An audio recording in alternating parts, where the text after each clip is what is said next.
Dios reconquista el corazón de su esposa para siempre.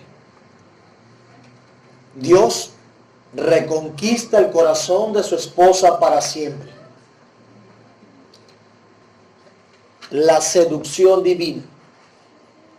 La seducción divina.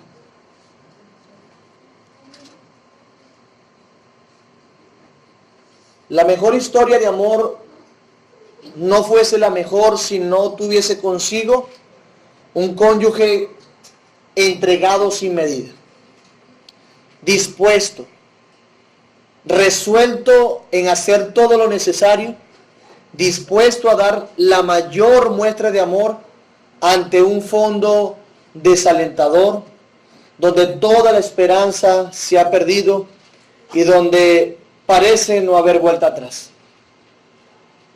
La mejor historia de amor ha de caracterizarse por la mayor muestra de amor ante la mayor desilusión, ante la mayor decepción, ante el mayor desplante, ante la más grande traición.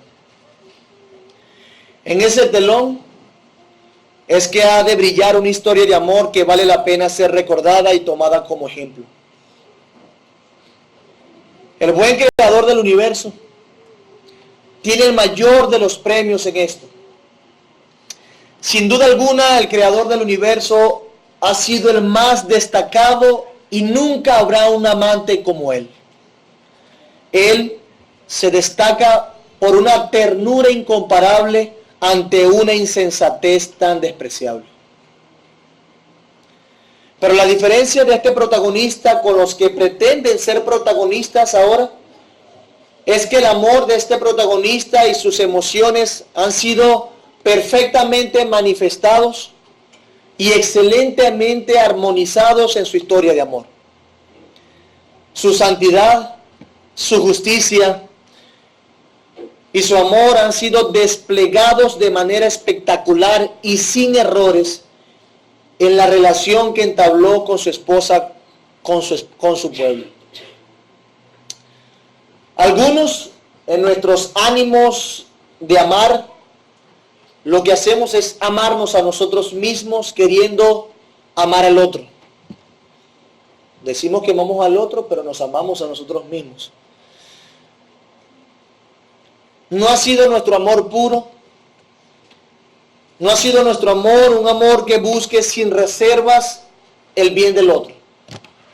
No ha sido eso nuestro verdadero amor. Pero el amor del Señor se destaca en ser santo, tierno y justo a la vez. Y justo a la vez. Claramente hay una diferencia entre Dios y nosotros. Pero tenemos un ejemplo. Tenemos una meta, tenemos una aspiración. Seguir las pisadas de quien nos amó eternamente, pero no para aplicarlo principalmente a nuestras parejas, sino para aplicarlo particularmente a nuestra íntima relación con Él, principalmente en esa relación con Él. Y entonces, luego y en consecuencia, amar a nuestros cónyuges como hemos sido amados y amar a nuestro prójimo como Dios nos ha enseñado. Tenemos frente a nosotros un pasaje que describirlo es un reto, porque nos acerca al corazón de Dios. Nos acerca al corazón de Dios de una manera espectacular. Y cuando lo vemos en su contexto más amplio, nos deslumbra con la armonía del carácter de Dios, su justicia, su santidad y amor, expresado en el extraordinario amor por su pacto y por su pueblo. Oseas capítulo 2, versículos 14 hasta el 23 dice. Vamos a ver de lo que estamos hablando. Pero he aquí, yo la atraeré y la llevaré al desierto y hablaré a su corazón. Y le daré sus viñas desde allí y el valle de Acor por puerta de esperanza.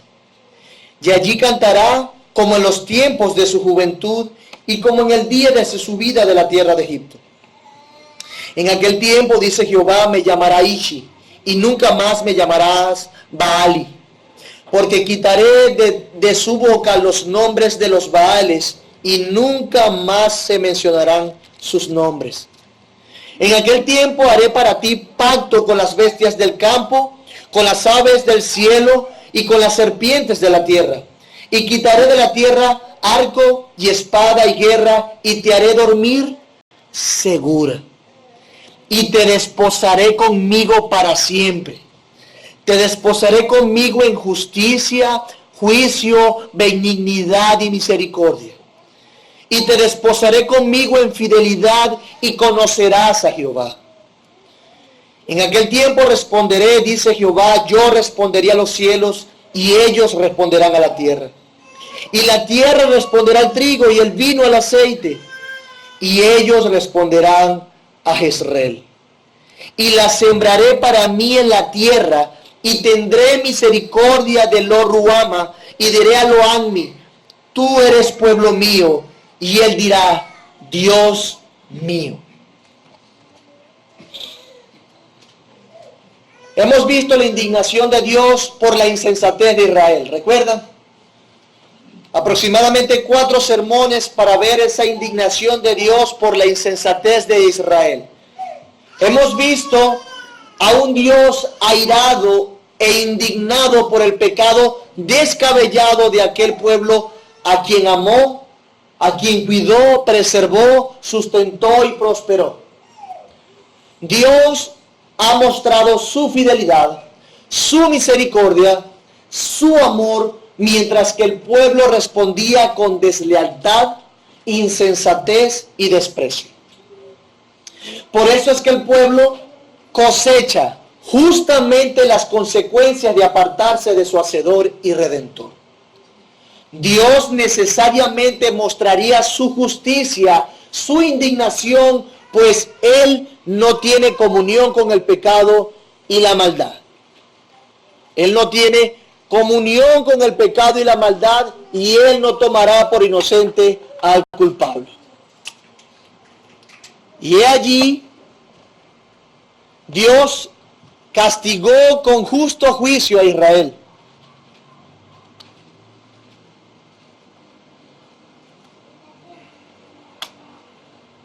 Gracias. Y allí en ese contexto Dios castigó con justo juicio a Israel, lo veíamos la semana pasada. De hecho, Dios anticipó ese juicio. Este pueblo no podía escudarse en la ignorancia de las consecuencias de sus actos, de ninguna manera. Al contrario, claramente Dios había declarado lo que pasaría si lo despreciaban. Si ellos adulteraban en pos de sus pasiones, en pos de sus corazones caídos, ellos sabrían qué habría de pasar. Dios, vimos que descubrió la locura del pueblo. Su locura fue justamente condenada, pues Dios oportunamente y siendo consecuente con lo que prometió, trajo juicio. Este pueblo fue amedrentado, muy amedrentado. Este pueblo fue sitiado. Este pueblo fue empobrecido. Y además fueron llevados cautivos a tierras que no conocían. Pero no sin antes una y otra vez llamarlos a que se volviera a Él.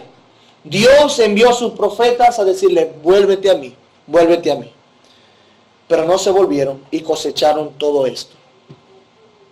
Tanto fue el deseo de Dios por el arrepentimiento del pueblo que introdujo un matrimonio en su propio contexto. Les dio una parábola viviente entre ellos para que vieran lo que Dios era y lo que Dios ha sido para ellos. Oseas y Gomer han sido aquella clara ilustración del proceder de Dios con su pueblo, porque a Oseas también le fueron infiel. Y Oseas, siéndole su esposa infiel, también perdonó y recibió nuevamente a su esposa fornicaria y a los hijos de fornicación sin exponerla. Oseas también alimentó y cuidó a su esposa fornicaria, aunque ella estuviera atribuyéndole su sustento a sus amantes, y aun cuando ella decidió dejarlo, abandonó el hogar. Si vemos a Oseas, podemos ver que eso es amor. Pero simplemente Oseas ilustra el amor de Dios. Pero ahora vemos un hermoso pero. Sí, pero, la conjunción. Vemos un hermoso pero. En nuestro libro vemos un pero. Uno que debería estremecernos.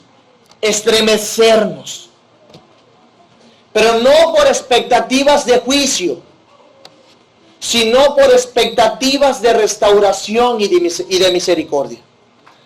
Damas, ¿quieren una historia de amor real? Caballeros, ¿quieren ser verdaderos galanes santos? Puros. Aprendamos de quien sabe. Vamos a ver entonces esta seducción divina y lo vamos a llevar por 3 verbos que están allí. Versículo 14. Pero he aquí que yo la atraeré y la llevaré al desierto y hablaré a su corazón. ¿Ok? Versículo 14. Pero he aquí que yo la atraeré y la llevaré al desierto y hablaré a su corazón. Seducción divina.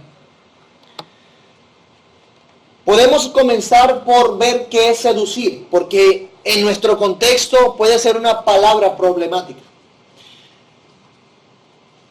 Según la Real Academia Española, seducir es embargar o cautivar el ánimo de alguien. Y en este sentido es que usó el término seducción, embargar o cautivar el ánimo de alguien. Así también lo traducen otras versiones de la Biblia, como por ejemplo las Américas. Las Américas dice en el versículo 14, por tanto, he aquí, la seduciré, la llevaré al desierto y le hablaré al corazón. Por eso es que he puesto seducción divina. Dios seduciendo a su pueblo, es decir, cautivando sus ánimos, cautivando su alma. Nuestra Biblia, Reina Valera, presenta el verbo atraer, te atraeré. Y atraer significa básicamente lo mismo, dicho de una persona o de una cosa, ganar la voluntad, el afecto, el gusto o la atención de otra. Entonces Dios en su atracción lo que haría es ganar la voluntad, el afecto, el gusto o la atracción de su pueblo. Pero nos preguntamos, ¿cómo la seducirá? ¿Cómo la atraerá a él? Dice el pasaje, la llevará al desierto y le hablará al corazón. Pero quiero que veamos cómo comienza este verso, porque es importante. La conjunción, pero, he aquí. Con un hermano estaba hablando de esto y hablábamos de los peros de Dios. Preciosos pero. Y me emociona tanto este pero, y hago énfasis porque si recordamos el uso de la conjunción pero, es una conjunción adversativa que se usa para contraponer una proposición, conceptos o ideas. Entonces, ¿qué es lo que venía diciendo Dios antes de ese pero? Juicio, ¿recuerdan? Un juicio terrible. Dios estaba declarando el castigo contra Israel que ya había anticipado, y de hecho vemos cómo se cumplió con la deportación a Siria. Tan terrible era el juicio de Dios, que ellos terminarían en medio de su pecado en un sitio. Asiria los sitia, y el hambre durante ese sitio fue tanto que inclusive llegarían a comer a ¿quiénes? Sus propios hijos. Terrible, ¿cierto? Terrible. Pero ante ese panorama tan oscuro de juicio y de castigo, Dios derramando su justa ira sobre aquel pueblo, ahora dice, pero, ¿qué idea está contraponiendo? La idea del implacable e inminente juicio. Esa es la idea que está contraponiendo. Es como si dijera, a pesar de eso, yo haré otra cosa. A pesar del justo juicio, luego del pero dice, he aquí. Y he aquí también es importante, esta expresión marca un énfasis importante. Si estuviera cara a cara el Señor con ese pueblo, y se vieran las expresiones faciales y corporales del Señor, si fuera el caso, ese he aquí se cambiaría por una disposición de todo su cuerpo comunicando énfasis, dándole importancia a lo que va a decir. Ese he aquí se cambiaría por una disposición de todo el cuerpo, diciendo que lo que va a decir es sincero, es genuino y muy trascendente. Es algo significativo. Nosotros sabemos eso. Es como cuando alguien te está hablando y tú lo tienes de frente, su gesto, su actitud, su cuerpo te transmiten o certidumbre o no, ¿cierto? Entonces, como es un escrito, lo que recoge ese énfasis y esa importancia, eso significativo que va a decir es esta expresión, he aquí. Le da un énfasis importante. Ese uso de esta expresión es trascendental porque expresa un he aquí. Es verdad, es genuino, es sincero. Estoy convencido de esto. Hay algo importante que voy a decir, pero he aquí, hay algo importante que voy a decir.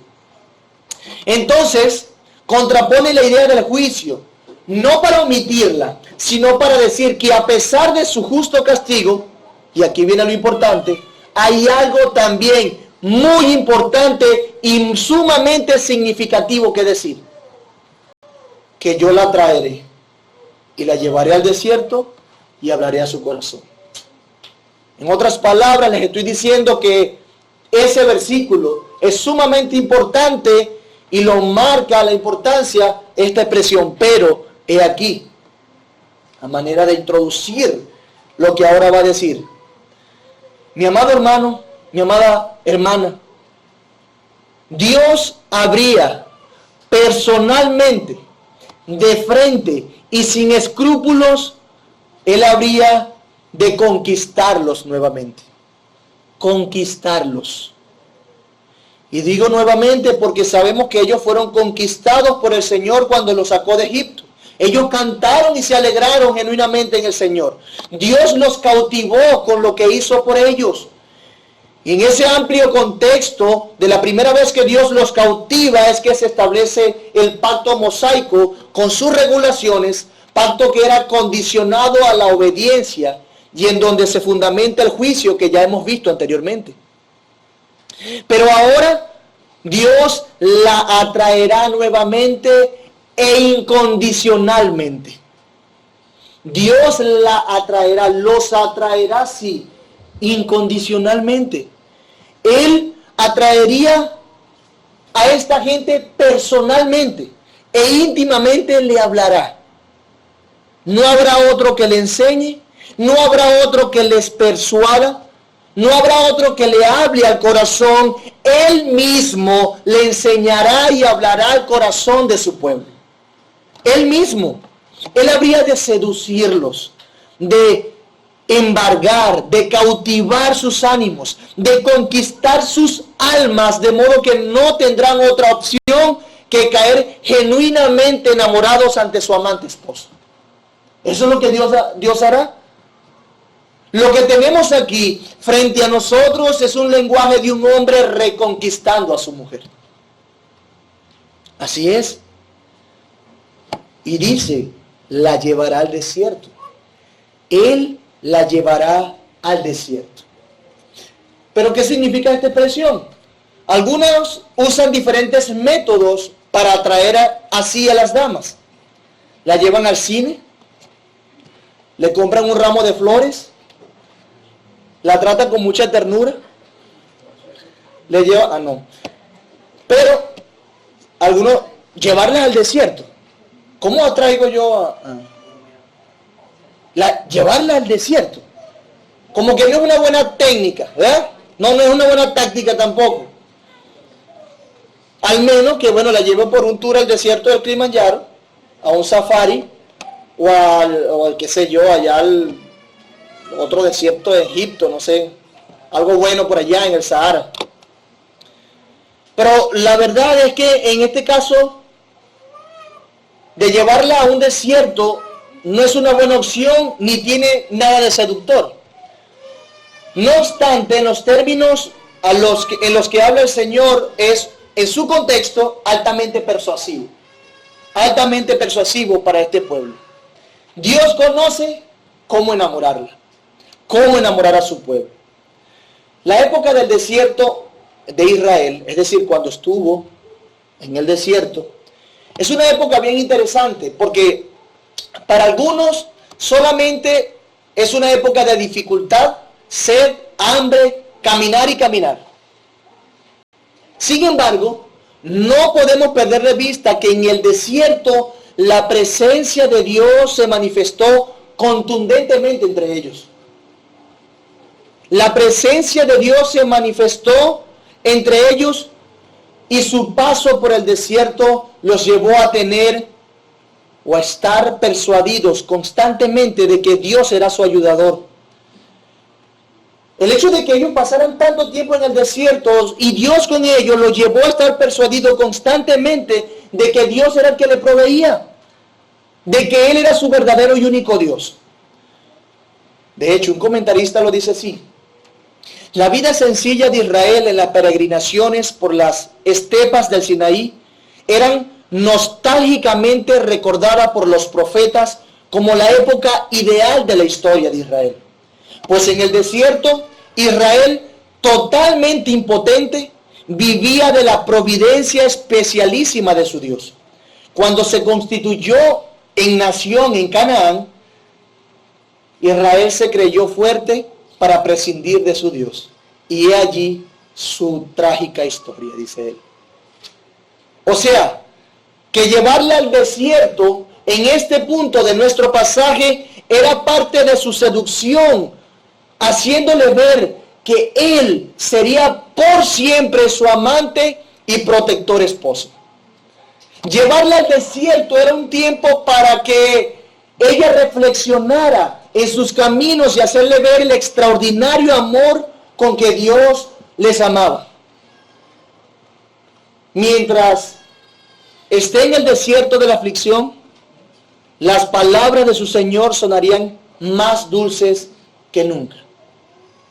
Mientras esté en el desierto, será persuadida a ver a su Señor como antes lo vio, que ante la dura circunstancia y lo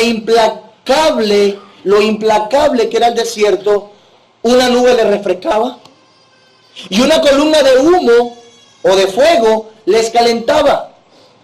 Mientras la sed le asediaba, el agua dulce y fresca de Dios tenían.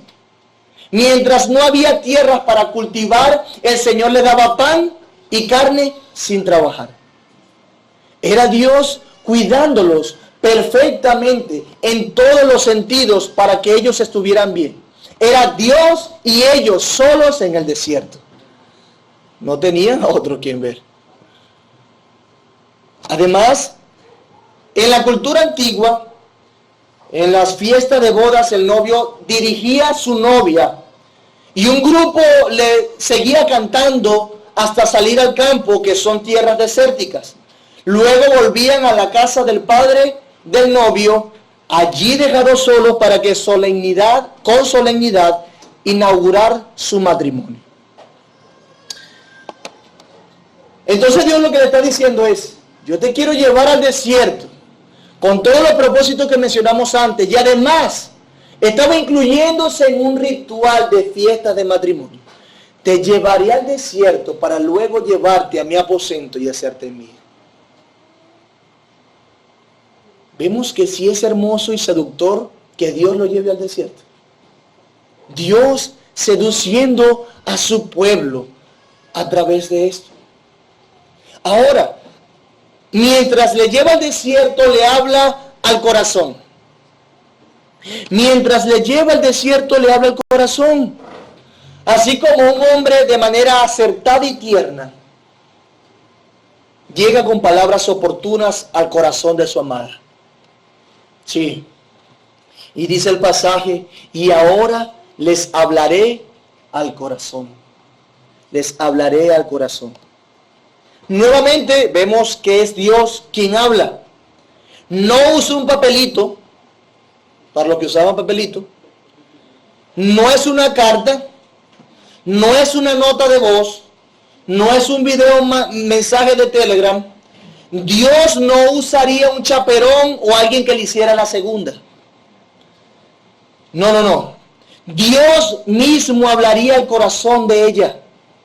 Él hablaría tiernamente a su corazón. Dios mismo haría reflexionar a este pueblo al llevarlo al desierto y recordarle que Él es su redentor. Pero le habla con una ternura que penetra hasta el corazón. Así le habla a Dios. Y esta expresión destaca por lo menos dos cosas. Esta expresión de hablarle al corazón. Por lo menos destaca dos cosas.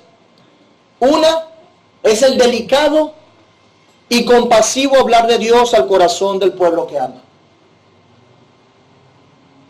Y esta expresión también de esa manera es usada en 3 ocasiones en la Biblia, para comunicar ternura y para decir que alguien está enamorado del otro. Y también se usa para enamorar al otro, hablar al corazón. Es un lenguaje de romance. Es un lenguaje de romance. Por ejemplo, aunque es un caso bien difícil y turbio, nos muestra la idea en Génesis 3:4. Encontramos que en Génesis 3:4 un hombre llamado Siquem deshonró a Dina, hija de Jacob. Pero este hombre, luego de deshonrarla, leemos que él se enamoró. Y dice en Génesis 34:3, pero su alma se apegó a Dina, la hija de Lea, y se enamoró de la joven. ¿Y sabe qué hizo enamorado? Le habló al corazón de ella.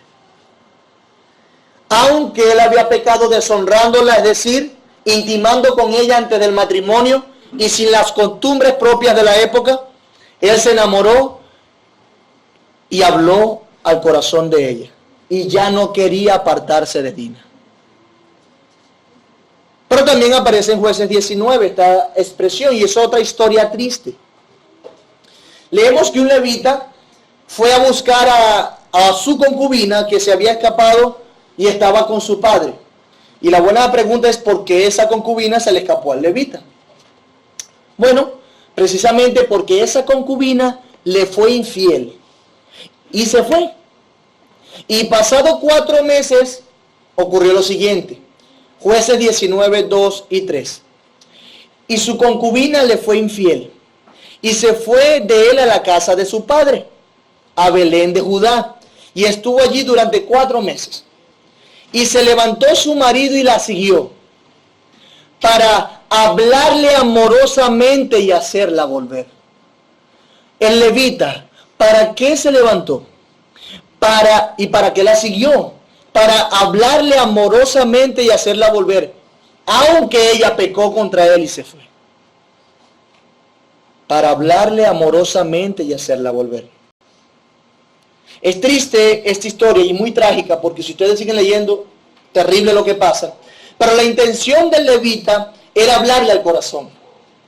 Él no quería quedarse en sus oídos, él quería llegar a lo más profundo de su corazón y persuadir, cautivar. Quería hablarle al corazón, hablarle amorosamente, con un propósito: hacerla volver.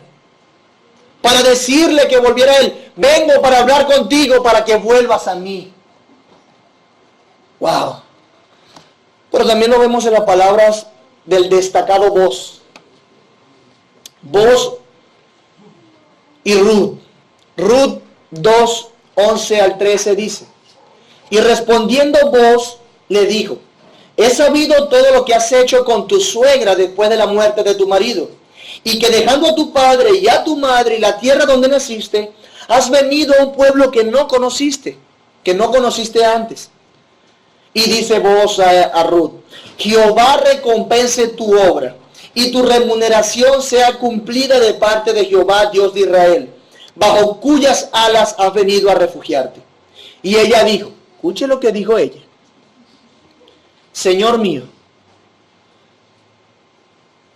hallé yo gracia delante de tus ojos, porque me has consolado y porque has hablado al corazón de tu sierva, aunque no soy ni como una de tus criadas. Señor mío, hallé yo gracia delante de tus ojos, porque me has consolado, porque has hablado al corazón de tu sierva. No sé si él tenía la intención de enamorarla, pero la enamoró con palabras que fueron a su corazón, y ella lo percibió. Ella fue cautivada por ese hombre. Si nos damos cuenta de lo que comunica esta frase, una frase de amor, sus anhelos, porque él quería exponer sus intenciones con ella. Dios hablando a su pueblo tan tiernamente para seducirlo y hacerle ver que lo ama y que desea estar con él. Te hablaré el corazón para estar contigo. Te hablaré amorosamente para hacerte volver. ¿Acaso eso no es tierno? Mi amado hermano, ¿no te cautiva, no conquista y emociona tu corazón como doncella siendo acortejada? Pero debo recordar una vez más, mis hermanos. Sí, debo recordar una vez más. Aquí se trata de nosotros. Aquí se trata de nosotros. Así como nosotros merecíamos ese juicio que hablamos la semana pasada y que hemos experimentado y seguiremos experimentando la disciplina del Señor de la misma manera, de esa misma manera, Dios ha tenido esta intención con nosotros de atraernos hacia Él. No solamente quiere castigarnos, quiere hacernos volver. Quiere que vengamos con corazones amantes a Él, con corazones cautivados. Y nos enamora, nos seduce. Se trata de nosotros. No queda más que estar agradecidos y grandemente seducidos, gratamente seducidos. Todo nuestro ser cautivado por el amor y la misericordia de Dios cuando éramos merecedores de un castigo peor al que fue sometido Israel.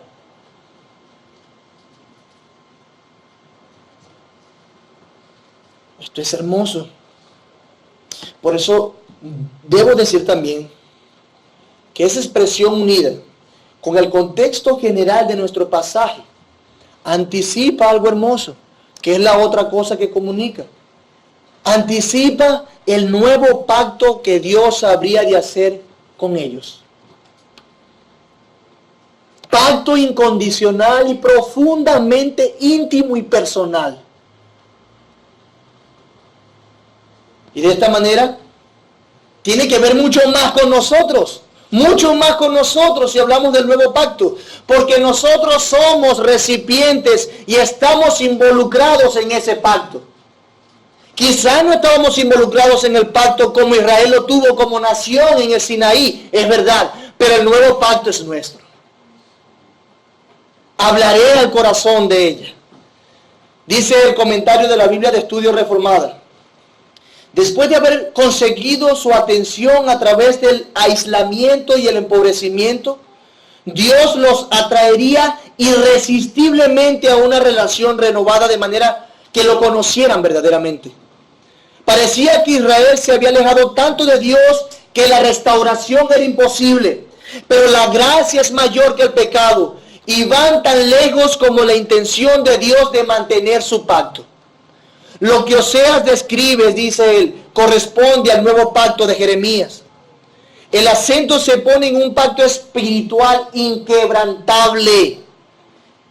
A diferencia del pacto en el Sinaí que marcó el nacimiento de la nación, el nuevo pacto es individual, interno, irresistible e irreversible. No hay vuelta atrás cuando Dios mismo en la persona de Jesucristo decide desposarnos.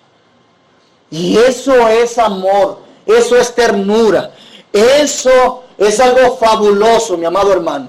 No hay vuelta atrás para eso. Jeremías 31 al 34 dice: He aquí vienen días, dice Jehová, en los cuales haré nuevo pacto con la casa de Israel y con la casa de Judá. No como el pacto que hice con sus padres el día que tomé su mano para sacarlos de la tierra de Egipto, porque ellos invalidaron mi pacto y nosotros nos hemos dado cuenta. Aunque fui yo marido para ellos, dice Jehová. Versículo 33. Pero este es el pacto que haré con la casa de Israel después de aquellos días, dice Jehová. Daré mi ley en su mente y la escribiré en su corazón, y yo seré a ellos por Dios y ellos serán por pueblo. ¿Y sabe qué? No enseñará ninguno a su prójimo ni ninguno a su hermano diciendo conoce a Jehová. Y yo te pregunto, ¿por qué no se enseñarán los unos a los otros diciendo conoce a Jehová? Bueno, porque todos me conocerán. ¿Por qué todos conocerán a Dios? Porque todos los que pertenecen a ese pacto le conocerán, porque Dios le hablará tiernamente y personalmente a su corazón. A su corazón. Por eso es que nadie va a enseñar al otro, porque Dios hablará por medio de su Espíritu en nuestros corazones. Desde el más pequeño hasta el más grande, dice Jehová, porque perdonaré la maldad de ellos y no me acordaré más de su pecado. Jamás, jamás. Y esto es glorioso, mi hermano, porque el pueblo de Israel debía cumplir con las tradiciones y presentar su cordero, como hemos aprendido en nuestra lectura, cada vez que pecaban. Pero para nosotros es diferente, porque el sacrificio se dio de una sola vez y por todas. Y ahora nosotros no tenemos que presentar sacrificios frente al altar, sino que Cristo, el Cordero inmolado, murió por nosotros de una vez por todas. Por eso es que perdonará nuestra maldad y no se acordará más de nuestro pecado. Nos hablará el corazón, estaremos cautivados y querremos amarle como Él nos amó y obedecerle, porque escribirá su ley en nuestros corazones. Esto es hermoso. Oseas y Jeremías fueron dirigidos a profetizar en la misma dirección, destacando que Dios habría de reconquistar a su pueblo de una vez por todas y para siempre. Reconquistando a Dios. ¿Qué les parece? ¿Y sabe qué? He aquí, frente a mí, los que han sido atraídos a Dios. He aquí, frente a mí, los que han sido llevados al desierto y a los que Dios personalmente, por medio de su Espíritu, les ha hablado en el corazón. Hermano, estoy hablando de ti. Si tú no has sido cautivado por cómo el Señor se acerca a ti para seducirte y ganar tu corazón genuinamente, hablándote al corazón, quiero que lo hagas hoy. ¿Qué manera de seducirnos del Señor? Nuestro corazón debería estar cautivado por tanto amor y misericordia. Ver a Dios desde esta perspectiva ha de alentarnos, mis hermanos, a ser fieles una y otra vez, ir al Señor, porque sabemos que nos ama con amor eterno. Mira lo que ha hecho. Y sabiendo que por su inmenso amor por nosotros y por su misericordia, está dispuesto a perdonarnos. Él es lento para la ira y grande en misericordia. Si nosotros confesamos nuestros pecados, Él es fiel y justo para perdonarnos. Pero el que cubre su pecado no ha de prosperar. Dios está dispuesto a perdonar. El Señor se presenta aquí, mi amado hermano, como un esposo que después de haber atraído de nuevo a su esposa, cuando estaba un tiempo extraviada, la invita a la intimidad amorosa. A intimar. Así se presenta Dios aquí. Y eso es lo que espera precisamente el Señor de nosotros. intimidad, una relación tan estrecha y personal que sobrepase a cualquier otra relación que usted tenga. Eso es lo que espera, por eso es que nos enamora. Ahora piense por un momento en Oseas. Recuerda lo que hemos hablado de Gomer, ¿verdad?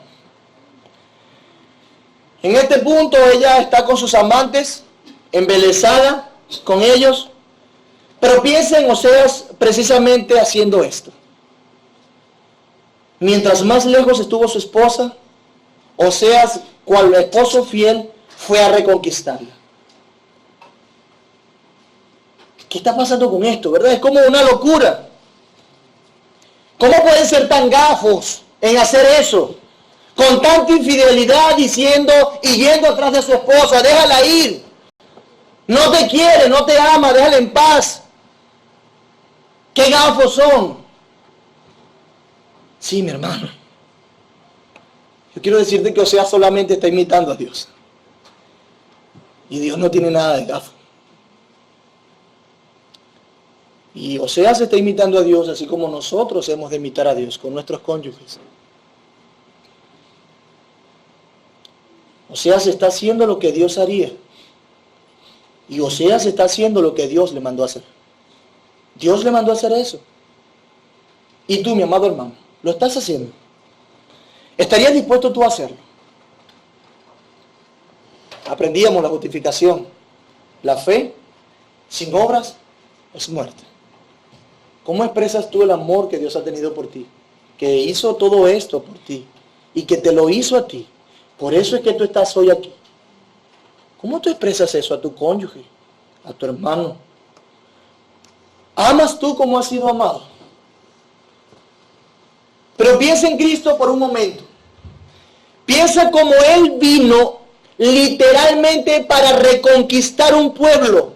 No para perderlo, sino para salvarlo. Eso vino a ser Cristo.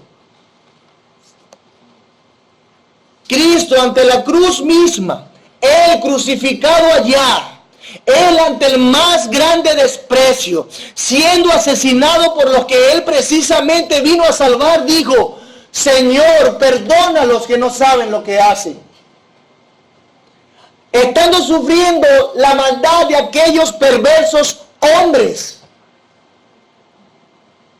Perdónalos, le dijo Jesús en oración al Padre. ¿Cuánta misericordia debe tener un hombre para hablar tan tiernamente al corazón de los hombres que lo estaban matando? Que se mofaban de él, que lo insultaban, que lo escupían. Aunque Jesús estaba orando al Padre, ellos escucharon al Señor. Porque si el apóstol escuchó estas palabras, ellos también lo escucharon. Ellos escucharon que Jesús estaba clamando por misericordia por ellos. Sus asesinos, sus verdugos. La armonía entre la justicia de Dios y su amor por ese pueblo, al que atraería así y hablaría al corazón, se demuestran perfectamente en la cruz. ¡Qué armonía! Justicia, santidad, amor.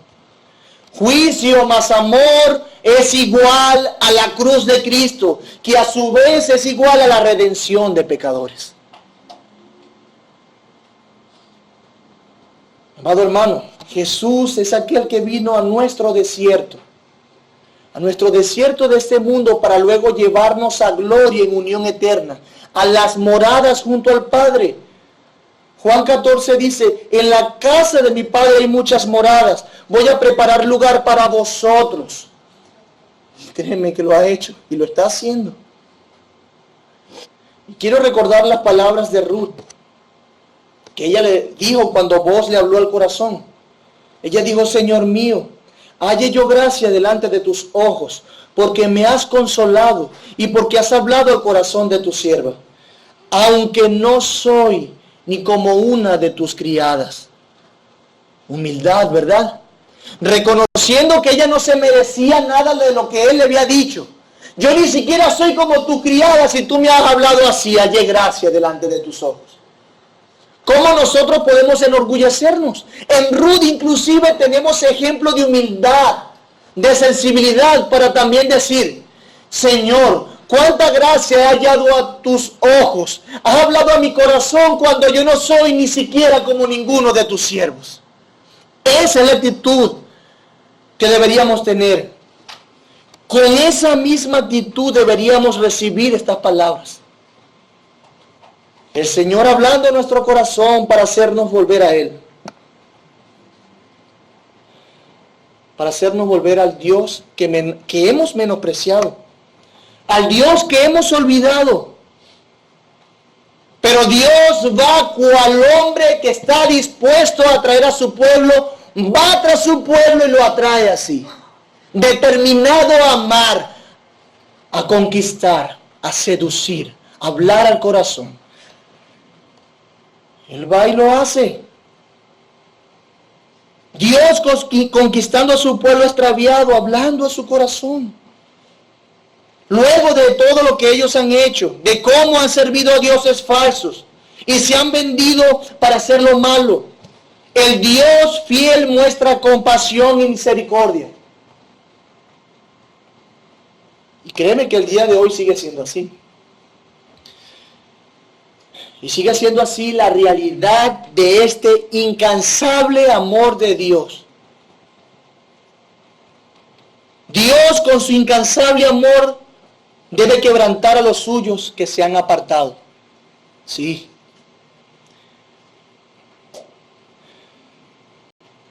Y como usted se ha visto también coqueteando con servir a los ídolos, cuando tú te has visto que has querido considerar alguna posibilidad de servir a los Baales de nuestros días, entonces en ese momento, cuando tú estás coqueteando con tu pecado, viene la palabra del Señor. Viene el Señor con su palabra, con su espíritu. Cuando su palabra es predicada, entiendes que es para ti y penetra profundamente en tu corazón. Y ese es el Señor hablando una vez más, diciéndonos, vuelve a mí. Así que no desprecies eso. Créeme que Dios nos habla tiernamente al corazón, más constantemente de lo que tú puedes creer. Vuélvete a mí, diciéndote, por medio de su palabra, cuando tú estás coqueteando con tu pecado. Él habla al corazón de su pueblo y los que son suyos escuchan la voz de su marido que está hablando una vez más. Aparecen ante nosotros aquellas verdades bíblicas y recordamos que nuestro Dios es inmutable, que Él no cambia, que Él es fiel a su palabra. Él nos hace ver la insensatez de nuestros actos, de tal manera que si aún nosotros estuviéramos cosechando las consecuencias por nuestros pecados, tú y yo sabemos dentro de nosotros que inclusive allí, en la disciplina, cosechando las consecuencias de nuestro pecado, el Señor no nos ha pagado como nos merecemos. Ha sido leve el trato del Señor contra nosotros. No nos ha pagado conforme a nuestros pecados, conforme a nuestra iniquidad. Y aún vemos cómo Dios está mostrando misericordia para que volvamos a Él. Para que volvamos a Él. Él nos hace ver nuestra maldad. Así como el desierto ayudó a ver al pueblo que solamente Dios era su proveedor y su salvador, y ayudó al desierto también a ver a su propio pueblo la maldad de su corazón, así también el Señor nos hace a nosotros. De la misma manera, la ternura de estas palabras sencillamente deberían alentarnos, hermanos. Alentarnos y conquistar continuamente nuestro corazón para cobrar ánimo. Para esforzarnos a ser fieles a nuestro Dios. Ser fieles a Él. Ser fieles a Él. Es necesario que veamos de esta perspectiva y que nos humille. Que nos humille saber que no merecemos un amor como ese, palabras como ese, intenciones como ese. Que el Creador del universo se despoje condescienda ante pecadores para hablarle al corazón y enamorarlos. Tal humillación debería amonestarnos, inclusive para imitar esa disposición que hubo también en Dios. Inclusive para imitar, para cautivarnos. Así como usted se siente avergonzado cuando alguien que cree que es mayor que usted está sirviéndole en algo que es muy básico y dice, no, déjalo así, tú no debes hacer eso. Nosotros con humildad deberíamos responder al Señor, Señor, estoy cautivado por tu amor. Quisiese decirte que lo dejes de hacer, pero tú eres Dios. Pero igual la actitud de nuestro corazón ha de ser esa. Cautivados, conquistados una y otra vez por Dios. Una y otra vez. El Señor debe ayudarnos mucho en esto. A verlo de esa manera. A ver a quién despreciamos. Hay cónyuges que quieren separarse de sus esposos o de sus esposas. En general, lo he visto en casi toda mi vida, comenzando por mi propia familia.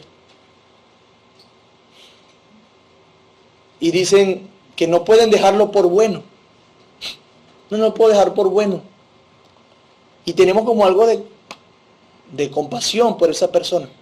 Pero fijémonos que si eso pasa por un hombre limitado que creemos que es bueno, que nos ha amado, ¿cómo será con Dios mismo?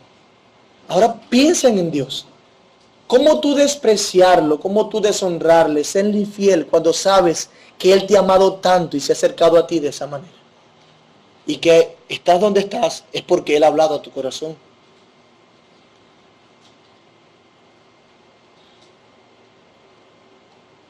Israel, cuando recibió estas hermosas palabras, seguro no se persuadió de esto.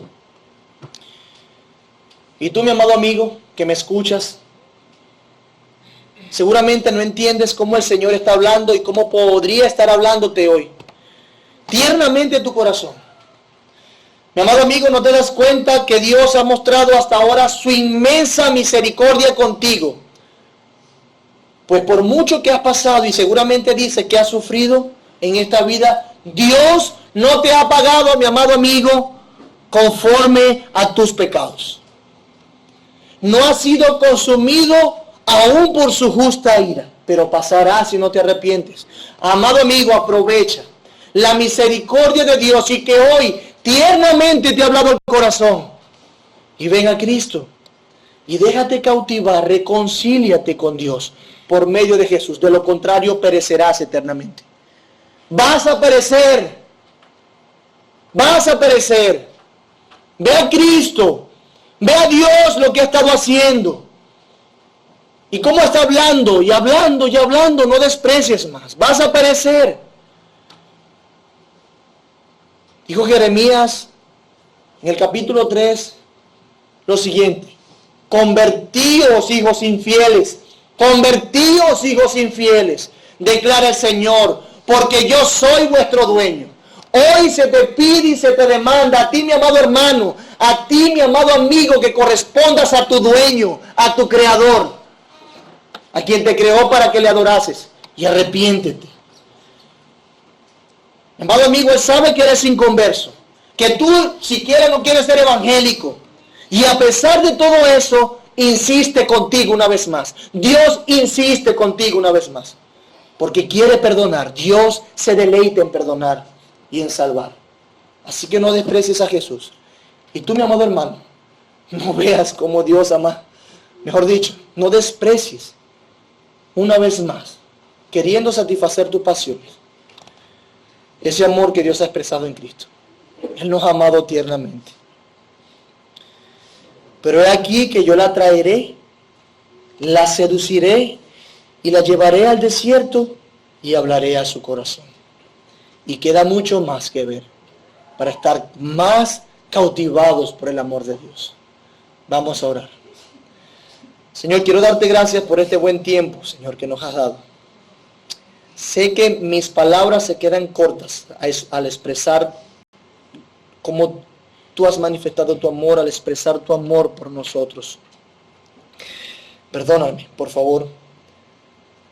Dame luz, dame palabras para poder comunicar fielmente tu palabra, tu mensaje.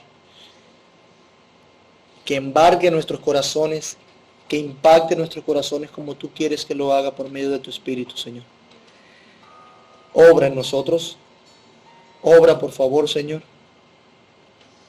Haznos recordar y leer este simple versículo y corto versículo y caer cautivados a tus pies, sabiendo que así has hecho con nosotros. Te amamos, Señor. Dios, te amamos. Trae salvación y que inclusive aquel que no se ha arrepentido hoy pueda decir que te ama porque has quedado convencido, cautivado por tu amor, porque tú le has dado vida hablando a su corazón. Te lo ruego, Señor. Nos encomendamos a ti en el nombre de Jesús. Amén. Behold our God, seated on his throne. Come, let us adore him.